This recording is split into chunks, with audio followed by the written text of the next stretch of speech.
Good Cookies, a novel by Seni Marquis, published in 2014, all rights reserved. No material in this book is related to or about any specific individuals. Any similarity to any person living or dead is purely a coincidence. Now, we all know there's no such thing as a coincidence. Welcome to the Mystery Reader. Shall we begin? Chapter 1. Cookie, you feel so good. I can't take it. Hold on, Tony. Don't come yet. I can't hold it. Oh, I'm coming. Sorry. Girl, you got the best cookies in the world. Oreos ain't got nothing on you, Tony said, panting and trying to catch his breath. Cookie didn't reply. She just got up and walked over to her dresser. She opened the bottom drawer and pulled out a small bullet-shaped vibrator. What is that? Tony asked with a puzzled look. It's called a magic bullet. And what is that for?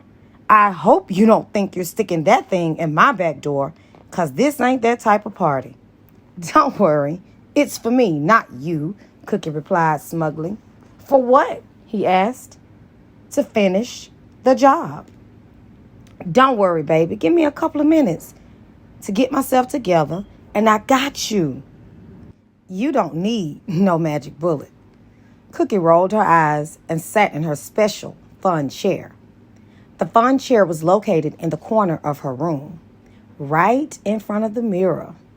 It was a soft, flexible chair that she had bought from a novelty sex store, made just for situations like this.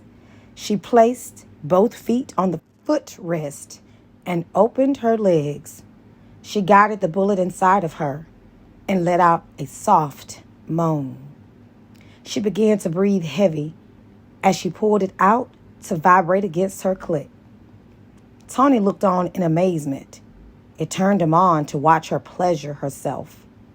He walked towards her as he stroked himself. He stood directly in front of her, trying to get her attention. But her eyes were closed. She was lost in her own world. Tony got on his knees and started to kiss her in the thigh, but she quickly pushed him away. Tony, being the persistent person he was, smiled, leaned in again, and put one of her 36 C's in his mouth. Cookie was in ecstasy with the feeling of his warm mouth on her nipple, along with the little bullet driving her toward an orgasm. Her soft moans turned into loud screams as the juices started to trickle from her dripping wet center. She dropped the bullet on the floor and continued to breathe heavily. Tony took that as an invitation for another round. He stood up and tried to enter her again, but she quickly forced her legs closed. Come on, baby. I'm as hard as a rock right now. Let me get another sample of that sweet cookie, Tony begged. Sorry, but it's not going to happen. You got yours, and I got mine. Besides, it's getting late. Ain't it about time for you to get home to your wife and kids? Come on now. Why you got to be like that? I told you my wife and I are separated. We just live together for the sake of the children. We don't even sleep in the same room. She does her thing, and I do mine. Yeah, okay. It don't matter but it does matter, Cookie, he said, cutting her off mid-sentence. We've been seeing each other for close to a year now, and I'm really feeling you. Just give me some time to handle my situation at home, and then we can be together. Whatever you say. Look, I'm tired. I'm going to take a shower and then go to sleep. Well, can I join you? He asked. No, Tony. I'll call you tomorrow, Cookie said as she walked into the bathroom, closing the door behind her. Okay. Do you need any money before I leave? He asked. What do you think, Tony? She yelled from the door. The next day, Cookie strolled into work and went straight to the teacher's lounge. After graduating from college with an associate's degree in early childhood education, she had found a job teaching first grade math. Everyone on the staff knew she was sleeping with the principal, Tony Harris. Even though she had tried to be discreet, Tony was openly affectionate towards her despite her objections. While drinking a cup of coffee, her best friend Carol walked in. "Girl, you look like you had a rough night," she said cheerfully. "Hey, Carol, I did have a rough night," Cookie replied. "Well, we have about 10 minutes before the little rugrats show up, so go ahead and spill the beans." There were a few other teachers in the lounge, so Cookie scooted her chair closer to Carol. "Last night, Tony was at my house, and he didn't want to leave. He kept telling me how much he loves me and how he's about to divorce his wife so we can be together," Cookie whispered. "I don't know what you do to these men, but you have them all crazy over you. I'll tell you what it is. It's the sex. They can't get enough of my sweet chocolate chip sugar cookies," she said, laughing. Her laughter stopped short when Tony walked into the lounge. "Good morning, everyone," he said to the room with a smile. One by one, the teachers slowly began to leave the lounge to head to their classrooms. Tony wasn't a bad principal. He was just a no-nonsense type of guy. He was often very critical and rarely had anything nice to say. However, Cookie was another story. He never stopped complimenting her. "Good morning, Mr. Harris," Cookie said as she stood heading for the door. "I thought I told you to drop all of that Mr. Harris crap. Besides, last night you called me Tony. You said my name quite a few times, if I'm not mistaken," he said, pulling her in for a hug. "And I thought I told you to give me some space when we're at work. It doesn't set a good example for the kids to see us fraternizing," Cookie replied as she backed away. She gathered her belongings and headed for the door. On her way out, Tony gave her a little slap on her backside. She shot him a menacing glare and kept going. Cookie stayed at her desk after school to grade some papers. A few minutes after she started, Carol walked in her classroom. "Hey, Miss Thang. How were the rugrats today?" "First of all, Carol, my kids are not rugrats, and they were fine, except for that Tommy Mitchell. He bullies almost all of his classmates. I'm going to have a talk with his parents at the upcoming parent-teacher conference."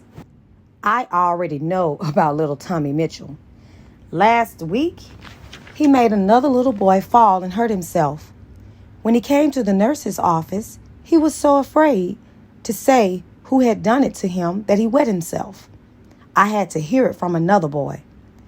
Well, I hope after I talk to his parents, they will straighten him out," Cookie said. "I doubt it. In most cases, the bully gets bullied at home, so they return the favor at school or somewhere else," Carol responded. "Anyway, enough about that. What's good for tonight? It's Friday night, we just got paid, and I want to get my groove on," Cookie said as she did a little dance. "I thought you'd never ask. My man is out of town, and there is a new club called The Hot Spot that I've been waiting to check out," Carol said with a grin. "Then The Hot Spot it is. I do have to go to the bank first, then get my nails done, and call my cousin to do something with my hair. I'll meet you at your place at 11? "No, Cookie, I'll come to your house because you're always late and the hot spot will be jumping by then. We need to get there as early as possible," Carol said. "Okay, come to my house and I'll ride with you in that brand new car of yours." Cookie paused. "On second thought, I'll follow you, just in case I meet someone," Cookie winked conspiratorially. "Girl, please. What about Tony? You know he ain't having that," Carol said, laughing. "Having what?" Did you forget that he has a wife and kids? I'm free to share my cookies with anyone I choose. Before Carol could respond, Tony walked into the classroom. Speak of the devil, Carol whispered under her breath. Hey, Cookie, Tony said, kissing her on the cheek. Hi, Tony. But I'm not the only one in here, she replied. Oh, yeah. Hi, Carol, Tony added dryly. Don't do me any favors by speaking to me, Carol said with attitude. See, that's why I didn't say anything in the first place, he said.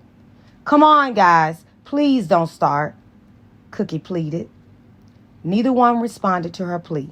Tony looked at Cookie and said, Anyway, I just swung by to see if we could hook up tonight. I was thinking maybe dinner and a movie, or we can skip them both and go skinny dipping in my pool.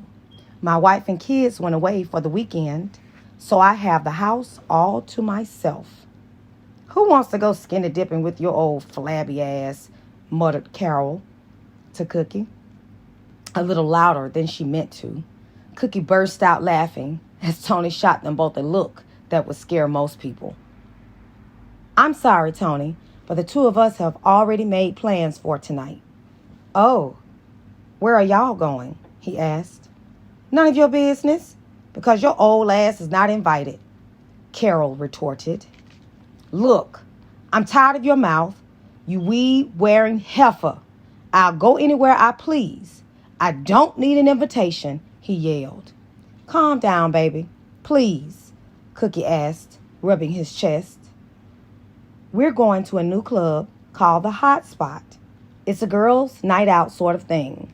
But if you're up, when we leave, I'll come over to your place for a little midnight snack. You promise? Yeah, I promise, she replied. He nodded in agreement.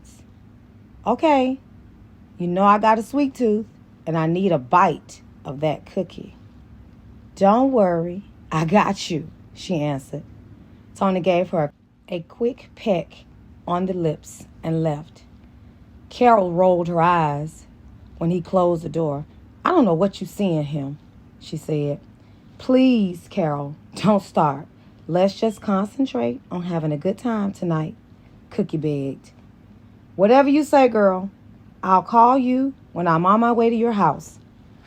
Okay, but first, tell me what kind of place is this hot spot? What should I wear? Something more formal, casual, or slutty? She asked, giggling. I don't know. I guess it depends on what you're going for. If you plan to sit at the bar all night and get your drink on, go more formal. If you're going to get your dance on, go with something more casual and comfortable. But if you're looking to catch a man for a one-night stand, then I'd say the slutty look is the way to go, Carol said, laughing. Girl, you crazy. Call me when you're on your way. That concludes Chapter 1 of Good Cookies, written by Seni Marquis. Please stay tuned for Chapter 2 from the Mystery Reader.